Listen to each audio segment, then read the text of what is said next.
Magandang araw mga kaputsyong, mga kabutsyog.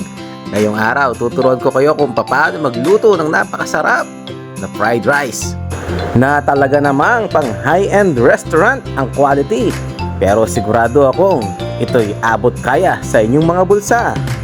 At ito na nga, umpisa na natin ang ating pagluluto. Una ay magpainit muna tayo ng kawali na may mantika. Kaya kanyan ay una nating igisa ang ating wangba.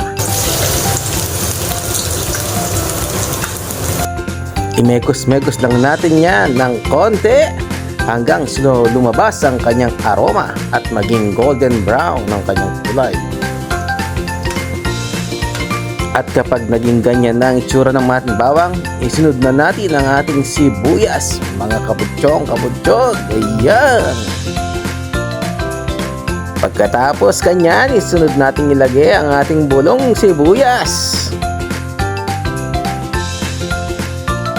Mekos-mekos lang natin ng ganyan hanggang sa lumabas ang aroma o yung bango ng ating mga ingredients, mga kabutsyong, mga kabutsyog. Pagkatapos ay isunod natin ilagay ang ating toppings na longganisa.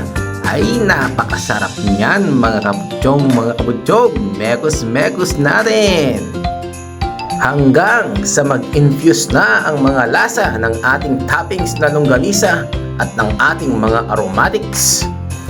Pagkatapos kanyan ay isunod nating ilagay ang ating dalawang itlog sa kapampangan. Ebon, parang yung aking panganay na anak na si Eldea Ebon. Ayan. Pagkatapos niyan ay imekos-mekos lang natin ulit ang ating mga ingredients hanggang sa maluto na ng bahagya ang ating itlog.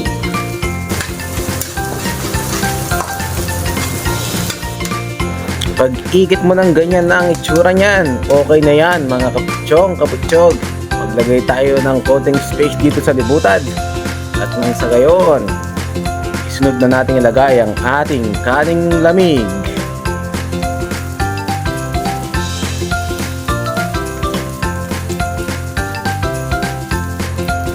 Maglagay muna tayo ng konting pampalasang toyo.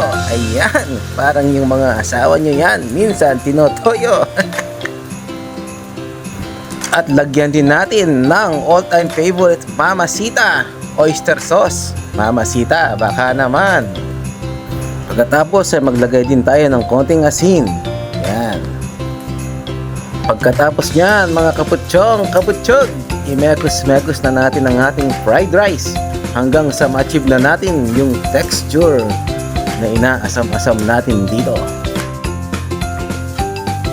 At pag nakita nyo nga ganyan na ang itsura, ay okay na yan mga kaputsyong, mga kabutsyog. Tignan nyo naman, napakasarap niyan. Ayan. Patayin na natin ang ating apoy at lagyan na natin ito ng black pepper. Imekos lang natin ng konti yan. At pagkatapos ay okay na yan mga kaputsyong, mga kabutsyog. Ay ang sarap nito. Tignan nyo naman, nakakagutom ang itsura. Ito na ang ating napakasarap quality fried rice. Look at that mga kaputsyong, kabutsyog. Tikman na natin. Ang sarap. Bye bye.